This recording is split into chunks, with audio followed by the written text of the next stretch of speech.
आपकी जिंदगी की सबसे खास बात क्या है? क्या आप जानते हैं कि आपको इसे जीने का मौका मिला?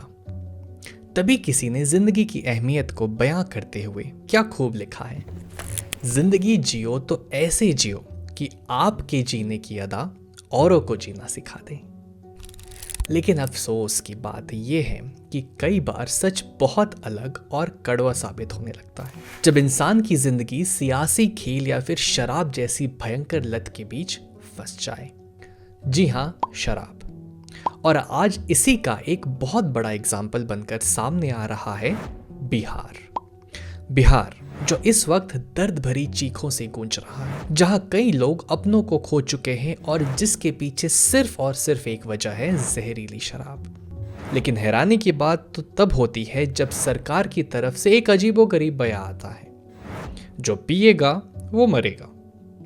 तो क्या वजह है कि बिहार जो एक ऐसा राज्य है जहां शराब पर पूरी तरह पाबंदी लगने के बाद भी इस जहरीली शराब पीने के वजह से मौतों का सिलसिला रुकने का नाम ही नहीं ले रहा है?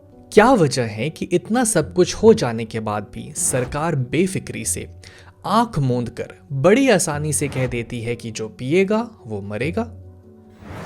तो चलिए अब शराब और बिहार की इस कहानी को थोड़ा गहराई से जानते हैं और उसके लिए हम आपको फ्लैशबैक में ले चलते हैं। बात है साल 2015 की, जब नीतीश कुमार भारतीय जनता पार्टी से अलग होकर राष्ट्रीय जनता दल के महासंगठन की तरफ से विधानसभा का चुनाव लड़ रहे थे। और जैसा होता है, चुनावी माहौल और जनता की फिक्र दोनों को ही बड़े बड़े शानदार तरीकों से थाली में परोसकर जीत का स्वाद चखा जाता है। तो ऐसा ही कुछ हुआ उस वक्त जब बिहार की कुछ महिलाओं ने नीतीश कुमार के सामने अपनी कुछ समस्याएं रखी और उन्हें दूर करने की मांग भी की, जैसे कि डोमेस्टिक वायलेंस, गरीबी और सबसे अहम शराबबंदी। बिहार की महिलाओं की इस मांग पर नीतीश कुमार ने भी आश्वासन की मोहर लगा दी। उन्होंने कहा कि अगर वो फिर से सत्ता में आते हैं तो वो 100% शराबबंदी को लागू कर देंगे। आधी आबादी ने उन पर भरोसा किया और खासकर महिलाओं की तरफ से मतदान उस वक्त लगभग 59.92% से ज्यादा पहुंच गया। कई क्षेत्रों में तो 70% से ज्यादा महिलाओं ने वोट दिए। फिर क्या था, नीतीश कुमार की जीत हुई और वादे के मुताबिक उन्होंने सत्ता में वापस आते ही शराबबंदी की घोषणा कर दी। आपको बता दें कि शराबबंदी से पहले बिहार में शराब के करीब 6000 से ज्यादा दुकानें थीं और सरकार को इससे लगभग 1.5 करोड़ तक का रेवेन्यू आता था। लेकिन फिर 2016 में बारी आई शराबबंदी की, जिसके बाद बिहार देश का ऐसा 5वां राज्य बन गया जहां पर शराब बेचने या फिर शराब जमा करने पर पूरी तरह से पाबंदी लग गई। और साथ ही सरकार की तरफ से ये निर्देश भी दिए गए कि इस बात को ना मानने वालों के खिलाफ सख्त कार्यवाही भी की जाएगी। और ऐसा हुआ भी, क्योंकि शराबबंदी के नियम का पालन ना करने पर करीब करीब 400 से ज्यादा लोगों को सजा भी मिली। अब हालात कुछ ऐसे हो गए थे कि ऐसा कोई दिन नहीं था जब शराबबंदी के खिलाफ आवाज उठाने वालों पर कोई कार्यवाही ना चले या फिर कहीं से शराब बरामद ना की गई हो। और इससे जुड़ी रोजाना नई नई सुर्खियों के कारण बिहार मीडिया की नजरों में भी बने रहने लगा।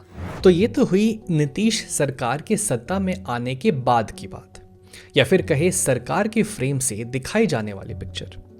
लेकिन अब जो मैं बात करने जा रहा हूं उसकी सच्चाई तो कुछ और ही कहती है। जैसे बिहार के शहरी और ग्रामीण इलाकों में महाराष्ट्र से ज्यादा शराब की खपत हो रही है। नेशनल फैमिली हेल्थ सर्वे की 2020 के रिपोर्ट के मुताबिक ड्राई स्टेट होने के बाद भी बिहार में लोग महाराष्ट्र से ज्यादा शराब पी रहे हैं। फैक्ट्स एंड फिगर्स की बात करें तो बिहार में 15.5% लोग शराब का सेवन करते हैं। अब बात करें महाराष्ट्र की तो आप कहेंगे कि हम बिहार को महाराष्ट्र के साथ आखिर क्यों कंपेयर कर रहे हैं? तो इसका जवाब आपको मेरी इस बात से साफ शब्दों में मिल जाएगा कि अगर हम महाराष्ट्र के इन सेम रिकॉर्ड्स को देखें तो महाराष्ट्र में शराब पर किसी भी तरह की कोई पाबंदी नहीं है, लेकिन फिर भी वहां शराब पीने वालों की तादाद 13.9% ही है। लेकिन सवाल तो ये है कि शराब बंदी के बावजूद बिहार में शराब आखिर कैसे मिल रहा है। दूसरी खबर यह है कि शराब की चेन को सरकार तोड़ने में सक्सेसफुल नहीं हो पा रही है। दोस्तों, जब बिहार में शराबबंदी का कानून लागू हुआ तो सब बहुत बढ़िया दिखा। ऐसा लगा कि शराब के कानून की वजह से शराब से सबने तौबा कर लिया, परिवार में खुशियां लौटी। लेकिन फिर क्या था? 4 दिन की चांदनी और फिर अंधेरी रात। तो कुछ दिन बाद सब कुछ पहले जैसा हो गया। पर हाँ, फर्क सिर्फ इस चीज में आया कि शराब अब 4 गुना महंगा हो गया।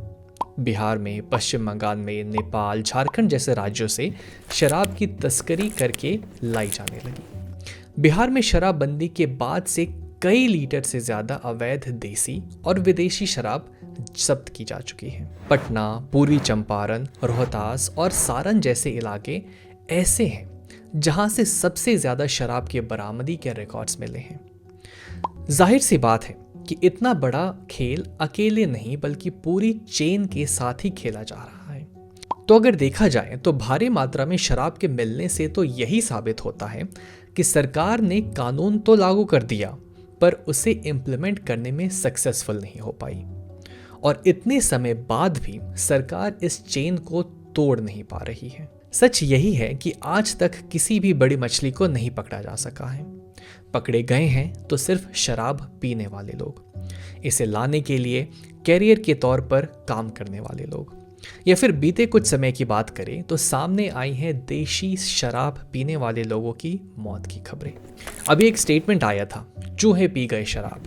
अब बात करें पुलिस की, जो कि इस पूरे मामले का एक खास बिंदु है। शराबबंदी को कितनी सख्ती से लागू किया, ये तो हम बात ना ही करें तो अच्छा है, बल्कि इस नियम को तोड़ने में पुलिस कितना आगे रही, चलिए इस बारे में कुछ बात हम और आप करते हैं। तो बात करें साल 2018 की, जब कैमूर में शराब के लगभग 11,000 बॉटल्स को जब्त किया गया था, जिसके बारे में पुलिस ने अदालत में बताया कि शराब चूहों ने खराब कर दी। जिस पर हंसा जाए या हैरान हुआ जाए समझ नहीं आ रहा। इस मामले में पुलिस के ऊपर तरह तरह के सवाल भी उठे, कार्रवाई भी हुई, मीडिया, सोशल मीडिया, सब जगह ये खबरें वायरल भी हुई, लेकिन उसके बाद सब खत्म। जो पिएगा वो मरेगा।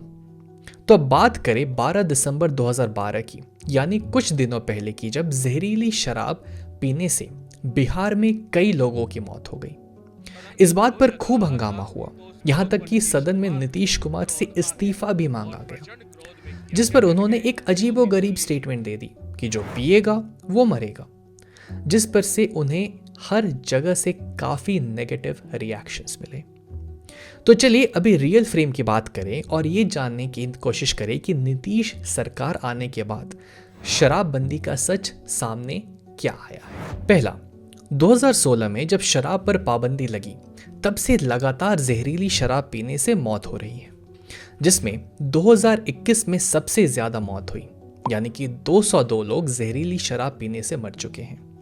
अब 2022 की बात करें तो लगभग 67 लोग जहरीली शराब पीने से मारे जा चुके हैं। 1 अप्रैल 2016 से अब तक अवैध शराब के करीब 5 लाख से ज्यादा केस दर्ज हो चुके हैं। इस मामले में लगभग 6.5 लाख लोग की गिरफ्तारी भी हो चुकी है। 1.5 करोड़ लीटर विदेशी शराब बरामद हो चुकी है और अवैध शराब के मामले में 80,000 से ज्यादा गाड़ियां जब्त हो चुकी हैं। 2022 में अवैध शराब पकड़े जाने के 1,40,000 मामले दर्ज किए जा चुके हैं। तो सवाल ये है कि कमी कहां रह गई? अगर इन सारी चीजों पर गौर किया जाए तो नीतीश कुमार के पहले कार्यकाल पर बात करना बहुत जरूरी है, जिससे हम ये समझ पाएंगे कि आखिर कमी रह कहां गई। दरअसल 2005 में जब नीतीश कुमार ने बिहार के सीएम का पद संभाला, तो उस वक्त शराब के ऊपर बनाए जाने वाले कानून पर उनकी सोच बिल्कुल अलग थी। उस वक्त उन्होंने राजस्व इकट्ठा करने के 2 अहम रास्ते बनाए। पहला तो फ्लैट्स और जमीन के रजिस्ट्रेशन चार्जेस को बढ़वा देना, दूसरा शराब की बिक्री पर ढील देना, जिस कारण पंचायतों में शराब की बिक्री की परमिशन दे दी गई, जिसका रिजल्ट ये निकला कि एक अच्छा खासा रेवेन्यू जनरेट होना शुरू हो गया, जो कि लगभग 1.5 करोड़ तक पहुंच गया था। तो 2016 में एक बार फिर सत्ता में आने के बाद नीतीश कुमार ने चाहे शराबबंदी का कानून लागू क्यों ना किया हो, लेकिन इसे कहीं अच्छे से इम्प्लीमेंट नहीं किया जा सका।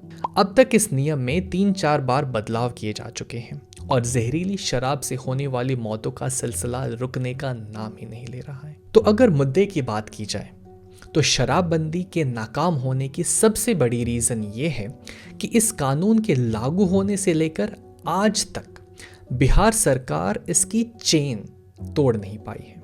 कुछ लोग अमीर होते गए और जो लोग पकड़े गए वो इस काम का एक छोटा सा हिस्सा थे। इसके मास्टरमाइंड ना तो पकड़ में आ रहे हैं और जाहिर सी बात है, जब तक बिहार सरकार अजीब स्टेटमेंट देने के बजाय उन्हें नहीं पकड़ेगी, जहरीली शराब से होने वाली मौतों का सिलसिला नहीं रुकेगा। मिलते हैं अगले वीडियो में। नमस्कार।